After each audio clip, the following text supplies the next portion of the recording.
It was about 30 years ago. Billy was hiding out in an abandoned farm near Stinking Springs. I threw in with the kid because the man I had sworn vengeance on was riding with Billy's enemies. But before I tell you why I want that sumbitch dead, let me tell you what happened that day. I was heading back to the hideout when suddenly I had this funny feeling. Funny, haha? No, Steve. The other kind of funny.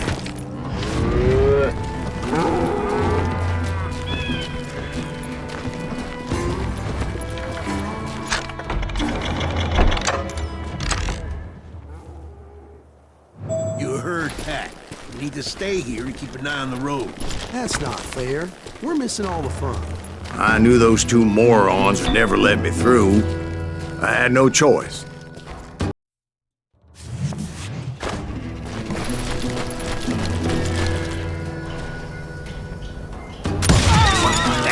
Shoot that sumbitch! Was it Pat Garrett's posse? Oh yeah. I heard the shots and I knew I had to move fast. They're coming from the rear! Garrett and his army of deputies had surrounded the entire homestead. I decided to help Billy and the boys out of it. So that's just what I did. Got one behind us! Stay on it! Cover fire! Where'd he come from?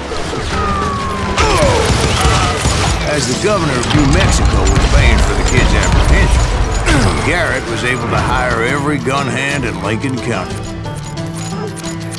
Guess you've had enough!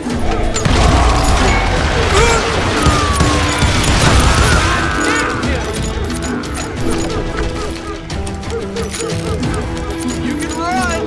You can't hide forever! Watch out! Garrett's men were running around like a bunch of chickens with their heads cut off. Bitches running!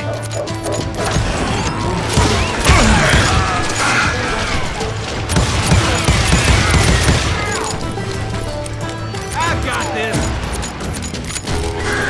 Still, one of them reached the water tower. Not a bad idea. It would be a turkey shoot from up there.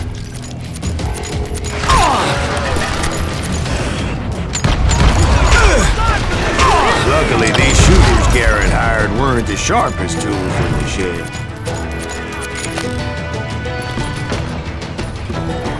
The right position is very important. Personally, I prefer to be on top. Oh, you do? Indeed, darling. But where was I? Oh, yeah. A lot of them were saddle tramps or sod busters or drunken drifters looking to make a few bucks. You can't hide forever!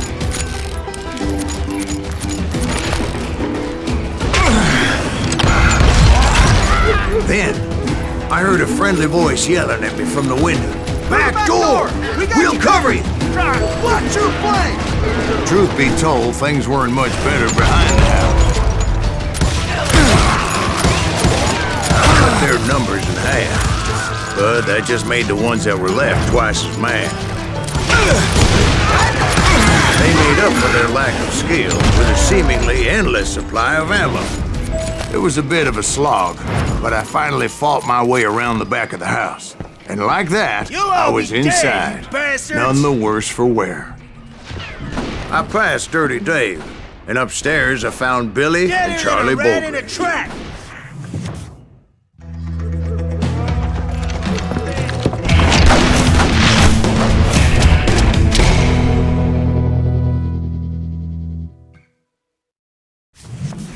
Billy looked at me and said, "About time, amigo! Grab a gun and get to the window." Wait, so you were friends with Billy the Kid? Yeah, sort of. Anyway, we were surrounded by dozens of deputized shooters who wanted to do us harm. Fine!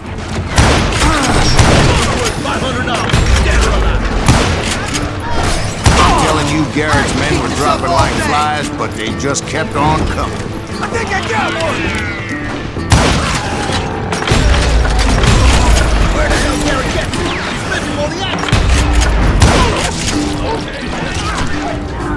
That's when Charlie got hit. "They're catching us in a crossfire," shouted Billy. "Get to the other side!"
Cocksuckers I personally put down.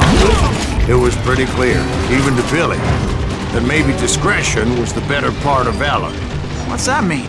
It means that it was time to cut and run. "They got a Gatling!" Billy shouted. "Get the horses and bring them round back. I'll draw their attention." He directed that order at me. And I thought, why the hell do I have to do it? Many would have fled in my place. But I had that false sense of invincibility that many young men have. Like Jack here. What are you saying, old man? Jack, he's just joshing with you. Yeah, he better be. Mr. Greaves, please continue. Please, call me silent. Now, where was I? You were heading for the barn. Right. Making my way past a passel of fallen foes.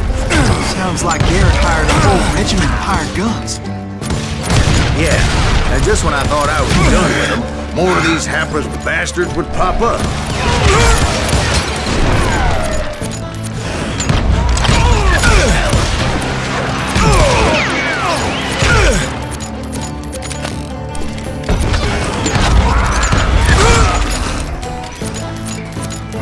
Finally, I had the stables within my reach.